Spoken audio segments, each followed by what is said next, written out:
Estimée à une valeur de 7,5 milliards de francs CFA, une nouvelle zone agro-industrielle dédiée à la transformation de noix de cajou a été inaugurée par le gouvernement ivoirien à Korogo, dans le nord du pays, samedi 23 septembre 2023. Cet investissement permettra de renforcer la chaîne de valeur de la noix de cajou.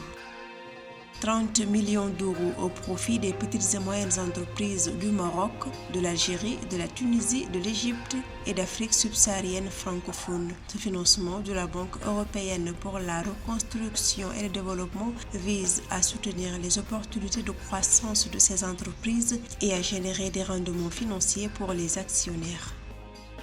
Le Burkina Faso va se doter d'une usine de transformation de tomates d'une capacité de production de 5 tonnes par heure. D'un coût prévisionnel de 5 milliards de francs CFA, l'infrastructure devrait favoriser la création de 100 emplois directs et de plus de 5000 emplois indirects au profit des jeunes et des femmes.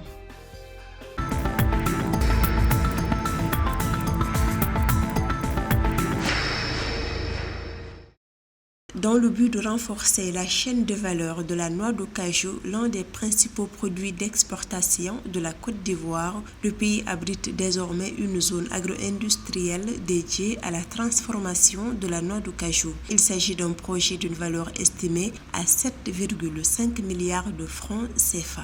Donc, la nouvelle zone agro-industrielle dédiée uniquement à la transformation de la noix de cajou est une très belle initiative parce que non seulement c'est une initiative qui va comprendre 7 lots industriels d'environ 1 à 2 hectares de terre. Plus on va multiplier les opérations d'industrialisation et rapprocher surtout les zones industrielles des zones de production, parce qu'il faut noter que cette nouvelle zone industrielle qui arrive va se retrouver dans la zone de production de la noix de cajou, donc ce qui va vraiment réduire les coûts de transport des champs vers les unités de transformation.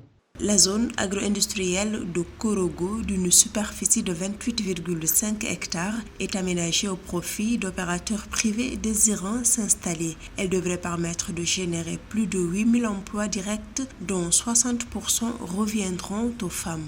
Si la Côte d'Ivoire aujourd'hui arrive à transformer 50, 60 ou voire même 80% de sa production, les producteurs pourront avoir un prix rémunérateur et ce qui va continuer de pouvoir les encourager à faire l'activité. Donc pour nous, c'est une très belle initiative qui viendra encore réduire certains risques au niveau de la production locale.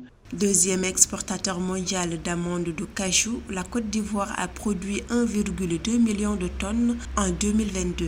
Le pays s'est fixé pour objectif de transformer 25% de sa production nationale de noix de cajou d'ici à 2025.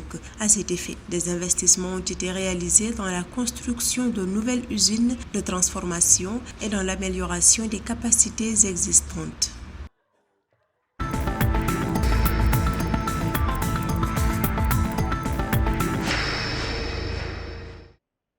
Afin de soutenir les opportunités de croissance pour les entreprises de taille moyenne en Afrique du Nord, la Banque européenne pour la reconstruction et le développement s'engage à hauteur de 30 millions d'euros dans le nouveau fonds Mediterranea Capital Partners. Cet investissement offre de nouvelles perspectives de croissance aux entreprises du Maroc, de l'Algérie, de la Tunisie, de l'Égypte et dans une moindre mesure en Afrique subsaharienne francophone. La nouvelle opération cible principalement les entreprises dynamiques et en croissance évoluant dans des secteurs vitaux et dont le chiffre d'affaires annuel est compris entre 20 et 300 millions d'euros.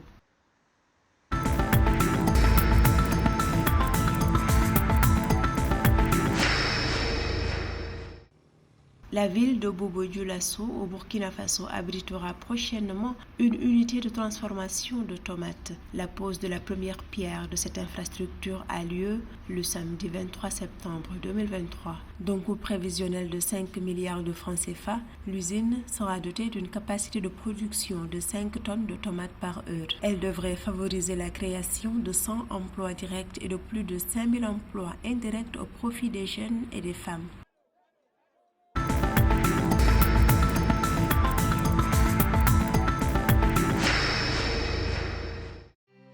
Selon un communiqué publié le vendredi 22 septembre 2023 par le ministère des Finances tunisien, le Trésor public du pays a ouvert une souscription à des bons du Trésor à court terme d'une échéance de 26 semaines à partir de ce lundi 25 septembre 2023. Il s'agit d'un emprunt direct auprès des banques et des institutions financières pour un montant de 900 millions de dinars. Le remboursement de cet emprunt se fera avec un paiement intégral du principal et des intérêts à l'échéance.